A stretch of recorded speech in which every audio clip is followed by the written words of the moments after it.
죽을 수도 있고 내 아들도 젊어 죽을 수도 있고 내 딸도 젊어 죽을 수도 있다라는 거잖아요.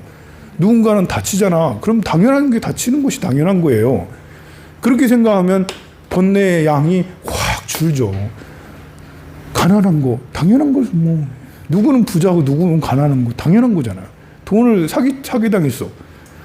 이게 무상한 거다. 무상해. 그러니까 사기 당할 수도 있는 거지. 내가 어리석어서 어리석은 것도 무상해. 내가 어리석었다가 어떤 때는 지혜롭다가 어떤 때는 어리석었다. 내가 공부를 안 했으니까 그러니까 아휴 내가 이러니까 사기 당하고 그러지. 그러니까 나라고 할 만한 게 없어. 내 몸이 나라고 할 만한 게 없으니까 내 몸이 죽어도 병들어도 아니 죽으면 뭐 그냥 몸도 어딘가 없어지잖아요. 영혼만 남고 그러지만 그 영혼도 계속 변하잖아요. 그러니까 이제 이렇게 무상과 고무아를 생각을 하면 번뇌가 어마무시하게 우수수수 줄어들어요. 100%에 가득 찼던 번뇌가 무상과 고무아를 생각하면 90%, 70%, 60%, 50% 점점점 떨어져서 번뇌가 많이 부서지게 되죠. 그럼 해탈할 것 같아. 근데 해탈이 안 되네? 부수기만 했으니까.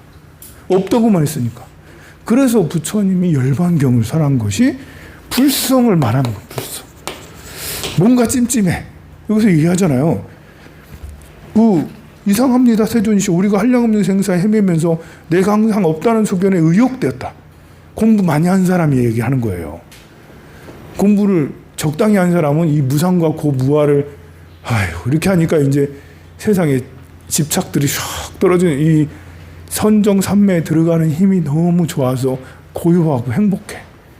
그런데 번뇌가 없어지면 없어질수록 그럼 뭐지? 이렇게 되면서 이상한 의욕을 뭔가 소견의 의욕 이런 소견에 모두 항상 없다라는 소견에 의욕되었나이다 라는 말이 이런 생각이 일어나게 되는 거죠. 그래서 부처님께서 불성을 열반경에서 말하게 되었습니다. 이와 같이 보살지가 십지에 올라서도 불성을 분명하게 보지 못한답니다. 부처님이 되어야지 분명하게 볼 수 있고 다만 우리는 그냥 어슴푸레하게 아까 소경이 눈을 치료하러 왔을 때 젓가락 하나 가지고는 잘 안 보이네? 3개 젓가락을 딱 대니까 그때서 어슴푸레 이렇게 보인다고 말하네요? 보인다고 말 안 하면 때릴까봐 그러나? 어쨌든 보인다고 이렇게 하잖아요.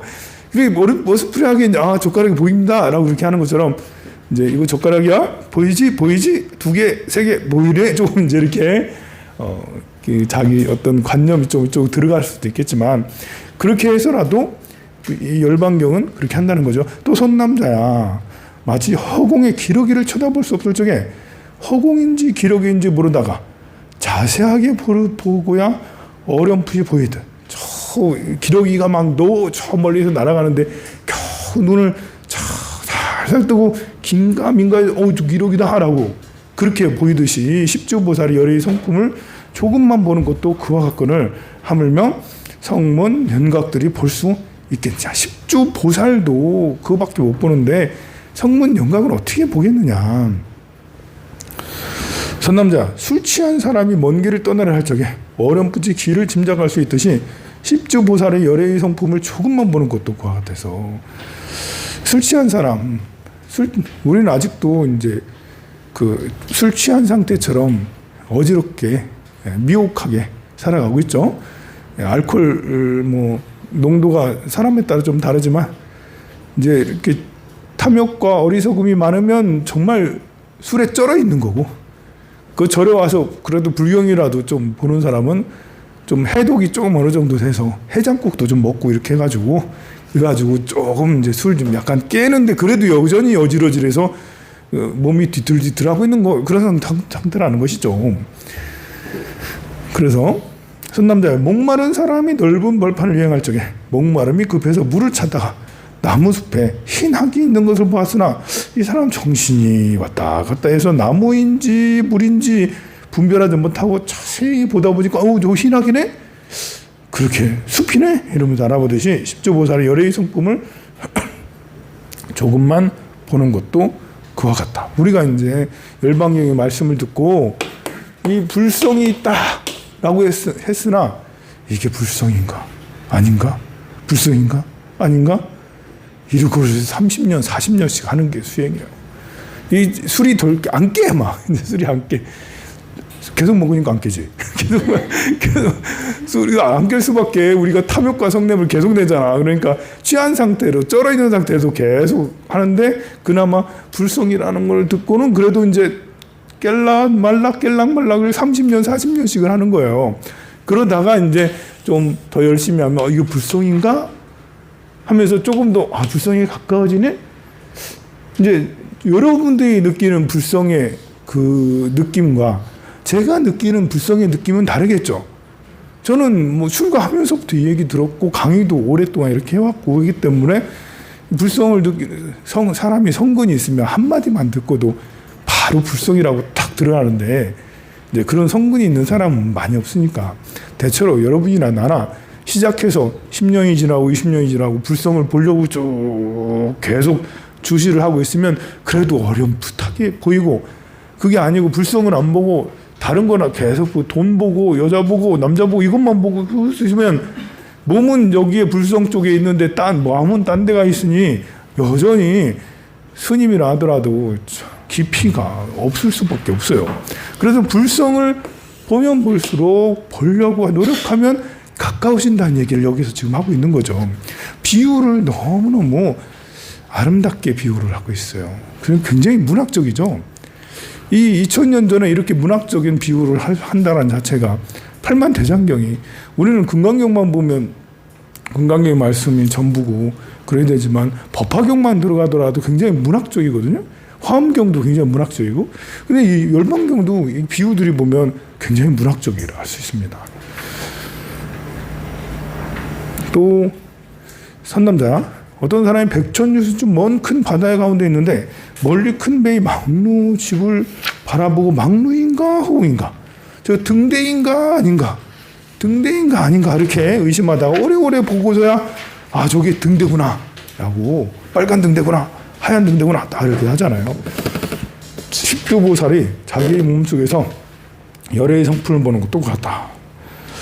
선남자, 어떤 왕자가 허약한 몸으로 밤이 새도록 놀다가 이튿날 새벽에 모든 것을 보아도 분명하지 못하듯이, 허약하니까 밤새 노니까 정신이 있겠습니까? 밤잠도 못 잤는데. 십주보살이 자기의 몸에서 열애의 성품을 보는 것도 그와 같아서 매우 분명하지 못한다. 또 벼슬하는 신하가 나라 일에 골몰하다가 밤이 되어 집에 돌아올 적에 번개빛이 잠깐 번쩍하는데 그때 소위대를 보고 소위대인지 구름인지 집인지 망설이다가 오랫동안 보이고서 소위대인 줄 아는, 계속 비유하는 겁니다. 그만큼 보기가 쉽지 않다. 계속 보려고 노력해야지 그때서야 불성인가? 하지만 그것도 분명하지 않아. 이렇게 것입니다. 또 계행을 가지는 비구가 벌레 없는 물을 보면서 벌레 비슷한 모양을 보고 꾸물꾸물하는 것이 벌레인가 티끌인가 오래 보고서야 티끌인 걸 아는 그런 십주보살이 자기 몸에서 열애의 성품을 보는 것도 그와 같이 분명하지 못하리라. 선남자, 어떤 사람이 어스름한 밤에 멀리 있는 아이를 보고 소인지 사람인지 보지 못하다가 그러다가 아이인 줄 짐작하지만 오히려 분명히 보지 못한다. 짐작을 하는데 분명히 보지 못해. 부처가 되고서야지 분명히 볼 수 있는 거예요. 그렇게 해서 밑에서 한 7번째 줄, 선남자의 불성이 이렇게 깊고 아득하여 보기 어려운 것이니 부처님만이 보는 것이다. 여기가 중요하죠. 딱 밑줄을 딱 그어야 되죠. 부처님만 보는 거예요. 성문이나 영각으로는 미칠 수 없어요. 지혜로운 이가 이렇게 분별하여서 열애의 성품을 알지니라. 그러니까 열반경의 수행 방법, 열반경 수행법은 계속 이게 불성인가 아닌가 이렇게 쭉 지켜보는 거죠. 이게 그러다가 이거 불성인 것 같다. 아닌 것 같네. 뭐 이렇게 있잖아요. 불성인 것 같다. 아닌 것 같네. 이렇게 하는 게 열반경의 수행법인 거예요. 어찌 보면 선사 스님들이 좋아할 듯 하면서도 싫어하는 게 이런 거죠. 선사 스님들은 분명히 한 게 좋아하고 돈수가 돼야 돼. 몰록 한 번에 확 깨달았으면, 한 번에 알았으면 끝나야 되는데, 이거는 이 열반경의 가르침은 돈수인 듯 하면서도 점수처럼 저게 불성인들 알았는데 아직도 아닌 것 같아서 더 닦아야 되는. 그리고 지혜의 종자처럼 우리가 화두를 들고 이목고라고 이목고라는 화두가 있어요. 우리 카페 이름이 이목고예요. 절에 전혀 안 다니는 사람들은 무슨 카페 이름이 이목고, 경상도 사람 뭘 먹으라는 거예요. 주지도 않으면서 뭘 먹고. 근데 이제 그 절에 이제 몇 번 다니다 보면 정말 이제 20, 30대는 이목구가 뭔지 몰라요. 여러분들 아들, 딸한테 물어봐, 이목구가 뭔지. 뭘 먹으라는 거지? 이렇게 하는 거지. 근데 이제 절에 한 뭐 10번 이상 정도 다니다 보면 옛날 선사 스님들이 이제 주고받던 얘기를 듣게 돼요. 그러면서 이목구라면서 이게 화두구나라는 것을 알게 되죠. 이게 화두라는 걸 아는 정도면 일단은 1단계는 벗어난 거예요. 절에 다니면서 이걸 아직도 몰랐다 그러면 아까 저질이지. 질이 좀 떨어져. 불자의 상태가 좀 질이 좀 떨어져. 질이 떨어져. 이걸 알면서 이제 1단계, 이게 이목구가 이제 화두고 수행하는 방법 중에 하나구나. 108배가 수행하는 방법 중에 하나인 것처럼 아직도 모르는 사람 있나요? 오늘 처음 듣진 않았죠? 그래. 말은 못하고 누군가는 말은 못하고. 어쨌든 이목구라는 화두. 이 무자 화두. 개에게 불성이 있습니까? 물었더니 없다. 이렇게 했대. 그래서 계속 무라. 효봉스님 맨날 무라. 효봉스님 자서전 보면 무라. 맨날 무라. 그냥 무라가 아니라 무라. 왜냐하면 효봉스님이 나중에 이빨이 없었거든요.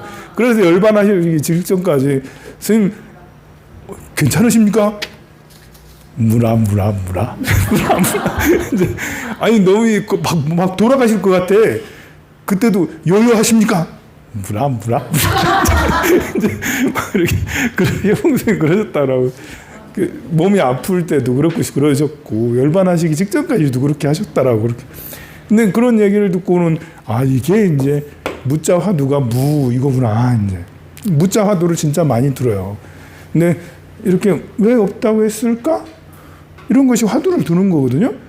이 화두를 두는 것은 성철스님은 동정이를 몽정이를 숙면이를 해가지고 앉으나 서나 심지어 잠잘 때까지 이 화두 생각만 하는 거예요. 여러분들이 뭘 물어봐도 별로 신경 안 쓰고 왜 없다고 했을까? 이렇게 하고 있어야지 이제 공부하시는 분이에요. 거기 그것만 또. 그래서 때로는 수행자들이 약간 바보 같은 게 좀 그런 거예요. 말이 안 통할 수밖에 없어요. 이것만 계속 했는데 출가하고 나서 내가 19살에 출가해서 20살부터 무자 화두를 들었어. 10년, 20년을 이렇게. 그럼 이것만 계속 하면 다른 게 되겠어요? 다른 게 된다는 건 이것만 한 게 아니라는 거잖아. 그럼 공부 제대로 안 한 것이. 이것만 계속 하다 보니까 잘 안 되고 계속 더 하려고 하면 이것만 계속 한다라는 게 인간의 그런 의지를, 인간의 어떤 그 생리 현상 이런 것들을 다 끊고 해야지. 이렇게 계속 앉으나 서나 밥 먹을 때도 이게 맛있다 맛없다 이런 걸 떠올리지 않고 이 떡이 맛있다 없다 뭐 이런 거 생각 안 하고, 야 밥이 맛이 있다 없다 이런 생각 안 하고, 그런 생각이 일어나면 즉시 왜 없다고 했어 이렇게 계속 해야 되거든요. 예쁜 여자가 지나가도 이러고 있어야 되거든. 선생님 해접이 1000만 원 드릴게요 이래야 되거든. 그래, 그게 인간의 능력으로 이게 쉬운 게 아니거든요. 그러니까 주화인마에 빠져요. 스님들이 주화인마에 어떤 식이 제일 많이 빠지냐면 상기가 제일 많이 빠져요. 상기가 귀가 먹고 귀가 붕 떠가지고 머리에 이렇게. 그래서 조용히 앉을 수가 없어. 아니 평생을 좌선만 한 스님인데 도저히 앉을 수가 없어. 앉았다 하면 꽉 머리가 깨질 듯이 아파가지고 알 수가 없어. 그럼 행선을 해. 행선을 하면 그나마 좀 낫지. 밤새 또 걸어다니면서 이러고 있는 거예요. 머리가 깨질 듯 하면서. 그러다가 어떻게 되겠어요? 지용스님처럼 되는 거예요. 저렇게. 지용스님처럼 이래가지고 이렇게 그렇게 스님이 이제 주화인마가 가장 많이 빠지는 게 상기고요. 그 다음으로 많이 빠지는 게 이제 저거죠. 저체온을 뭐라 하지? 냉병. 한기에 취약해지는 거예요.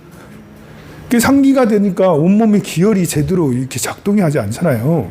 그러니까 냉병이라는 냉이 한번 휙 지나가고 나면 보통 사람들은 회복력이 있어서 다시 또 이렇게 감기 들었을 때 너무 춥잖아. 살짝만 바람만 불어도 이런 게 있잖아요. 그런 것처럼 그것이 계속 지속되는 거예요. 한여름에도. 그래서 한여름에도 누비 입고 다니는 거예요. 한여름에도. 안 벗어. 막 또 문도 못 열어. 냉병도 많이 거예요. 이 상기가 되고 그러면 냉병으로 이렇게 전이되는 이런 것이 될 수가 있죠. 이런 것 등이 이제 또 주안마되고 이러면 이제 자살도 많이 해요. 이게 화두 들다가 이제 스님들은 또 몸에 대해 애착이 없네. 우리 도성 스님은 맨날 하지. 이 몸 바꾸면 돼요. 스님 약 드세요. 이렇게 당뇨병이 심하거든요. 약 먹어야 되는데 약을 안 먹어. 죽으면 뭐 할 수 없는 거죠. 몸 바꾸면 되는 거지. 그러다 보니까 이렇게 어느 순간에 수행하다가 자기 생각이 빠져 있잖아요. 이것만 하셨잖아.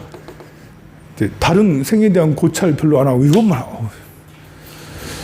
그래서 화두 들고 수행 정진하는 스님들은 이제 불성을 보면서 어슴푸레하게 또 보고 어슴푸레하게 또 보고 아닌 듯한데 또 보고 미리 또 단정을 하는 거잖아요. 미리 나에게는 불성이 있다. 나에게 불성이 있다. 나를 미리 단정해놓고 딱 앉아서 나 불성이 있지. 불성 어디 갔지? 여기 있네. 또 불성 저 어디 갔지? 또 여기 있네. 이렇게 하는 것이 이제 열반경 수행이잖아요. 불성이 있다는 말씀은 되게 우리 스님들이 좋아하는데 수행 방법에 대해서는 조금 전에 화두 무라는 것은 이것만 생각하는 거거든요. 이것만 계속 생각을 하다 보면 이거 왜 없다겠을까 하다 보니까 번뇌가 일시에 쾅 끊어. 물론 일시에 끊어지는 거 아니지. 계속 화두만 다른 생각 일어날 때마다 계속 무 이것만 하다 보니까 나중에는 이런 무에 대한 그런 힘이 내력이 막 물결처럼 쭉 해가지고 이렇게 커다란 폭류가 형성이 돼서 더 이상 화두를 들지 않아도 화두가 저절로 되는 경지에 이르게 돼요. 그러면 이제 번뇌가 완전히 사라지고 오로지 화두로만 쫙 가는 거지. 그러다가 어느 순간에 새벽불을 보고 깨닫거나 대나무 깨지는 소리를 듣거나 아니면 누가 뭐 콧구멍 없는 소가 어쩌고 이런 말을 듣고는 그래 라면서 깨달음을 얻는 게 이제 옛날 조사 스님들이 수행해서 칠통을 타파한다 라고 하죠. 칠통을 타파하다. 칠통이라는 게 번뇌 바가지 속에 들어있는 것을 시커먼 오칠한 것이 칠통이고요. 오칠 시커멓잖아. 이 무명통을 칠통이라는 거예요. 이걸 타파 깨트려서 이제 없앴다. 그러면 돈수 바로 성불했다. 이런 거잖아요. 그런데 이제 이런 방식의 수행을 하던 우리가 볼 때 열반경은 네가 불성을 가지고 있지. 불성을 봐라. 딴 생각하다 다시 불성을 봐라. 너는 완벽해. 이미 깨달아져 있어. 네 마음속에 맑고 영롱한 것이지. 자꾸 이 생각을 하라는 거잖아요. 이것을 보고 지혜의 종자다. 지혜. 미리 생각을 해서 생각하고 이해해서 하는 수행이다. 이 지혜는 또 다른 번뇌다. 바로 무자해서 돈수를 해야지. 이 방법만이 완벽하게 깨달음을 얻을 수 있지. 이 지혜의 종자, 나는 불성이 내한테 불성이 있어. 이 불성이 얼마나 이렇게 하는 거는 오히려 이 번뇌를 만드는 유발하는 것이다. 라고 해서 스님들이 지혜의 종자라면서 이 수행을 엄청 비난하고 이 수행, 화두 수행이 최고다라고 이거 해가지고 칠통이 탑바되면 바로 부처가 된다. 돈수다라고 이렇게 주장을 하는 거죠. 화두 수행의 위대함이라는 게 그거예요. 그 어떤 수행도 이렇게 하지는 않거든요. 우리가 호흡 수식관도 마찬가지. 숨을 들이쉬고 숨을 내쉬고 숨을 들이쉬고 숨을 내쉬고 반복하는 거잖아요. 만트라 수행도 옴마니 범메 옴마니 범메 옴마니 범메 옴마니 범메 이렇게 불성 옴마니 범메 뭐 이렇게 하는 거지. 이 뭔가 이렇게 그 엄청난 태양의 에너지처럼 이 엄청난 그 커다란 에너지가 나한테 딱 들어와가지고 그걸로 쫙 모든 번뇌를 쫙 없애는 이런 수행법은 화두가 제일 강력하거든요. 왜냐하면 뭘까? 없다. 이렇게 커지는 거거든요. 이게 없다. 왜 없다고 했을까? 라는 그것이 마치 눈덩이처럼 커져서 나중에는 온몸에 그냥 이렇게 가는 화두가 쭉 가는 이런 방법이 화두 수행이에요. 그러다 보니까 이제 스님들이 이런 화두 수행을 하다가 다른 수행을 하면 재미가 없어요. 재미가 없어요. 에너지가 이렇게 숨을 들이고 숨을 내쉬고 장난해? 엄마니 장난해? 야 이거 그만큼 안 되네. 이러면서 이제 화두 수행을 첼로 치는 게 화두 수행 여전히 스님들이 많이 하거든요. 근데 이제 화두 수행에 대한 반발이 있어요. 이런 이치를 이해를 못하거나 절대 그런 일이 아니다. 그렇게 될 수 없다. 라고 부정하면 이제 남방 불교에 가서 잇바사나도 해보고 티베트 불교 가가지고 이제 그런 것도 해보고 다 해보는 거죠. 그런데 이제 이런 이치의 지금 설명한 이치를 이제 확연하게 알고 느끼고 이렇게 하는 분들은 이것만 죽을 때까지 효봉심처럼 무라 계속 이렇게 죽기 직전까지 노장님 죽는 그 순간에도 제자들이 여여하십니까? 무라 이렇게 하는 것이 우리 선종의 화두선 하는 그런 겁니다. 열반교하고 약간 다르지만 어느 것이 더 낫다고는 뭐 모르겠지만 그래서 이제 제가 수행자한테는 화두선이 잘 안 맞는 게 아닌가? 그러잖아요. 여러분들 조금 전에 화두선 얘기 들었을 때 밥 먹을 때도 잘 때도 대화할 때도 화두를 해야 되잖아. 여러분들이 저한테 스님 그 해인사 가려면 어떻게 가요? 내가 이렇게 하고 있는데 대답을 해주겠어요? 듣지도 않았는데 이제 해야 되는데 여러분들이 해인사 가면 어떻게 해요? 해야 되는데 그래서 이제 소통이 잘 안 돼. 이러고 있으니까 공부 잘할 때 잘 될 때 그러는 거예요. 공부가 잘 안 되면 잘 들리지. 왜 안 물어보나 이러고 있는 거죠. 이렇게 공부 잘 안 될 때는 바로 여기 이렇게 하고요, 저렇게 하고 저렇게 하는 거라니까요. 이렇게 이제 물어보면 바로 대답하고 막 이러죠. 그러니 이제 이렇게 한국의 선종의 이런 문화가 이렇게 되어 있으니 제가자들한테는 그러기 생활을 해야 되잖아요, 여러분들. 생활을 해야 돼, 먹고 살아야 되잖아. 월급 받아야 되고 자식도 키워야 돼. 그래서 이 화두 수행은 안 맞는 게 아닌가 해서 이제 이게 주문을 외우거나 108배를 하세요, 연부를 하세요, 부처님처럼 기도하세요. 이렇게 이야기를 하는 거죠. 그래도 이제 간혹 이렇게 선방에 이렇게 해서 참선을 가르치는 데도 있어요. 근데 이제 전념하라는 게 아니고 하루에 1시간이라도 화두 수행을 이렇게 해라. 그런데 하루에 1시간 수행하면서 화두 수행하는 게 더 맞나? 그거는 좀 이제 스님의 주장에 따라서 좀 다를 수 있습니다. 좀 쉬었다 하도록 하겠습니다.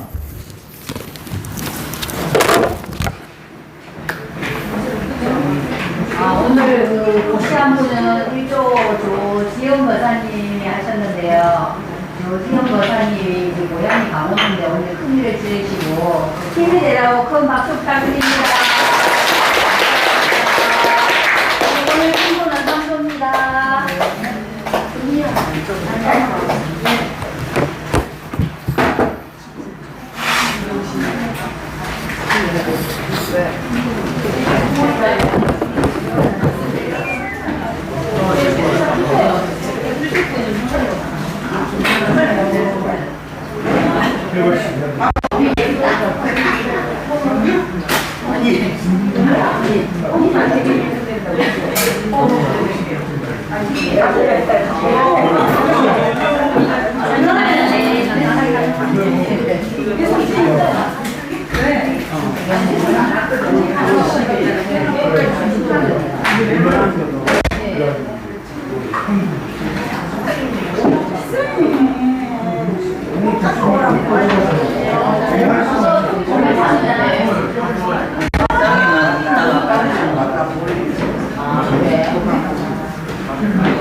1층에 햇살이랑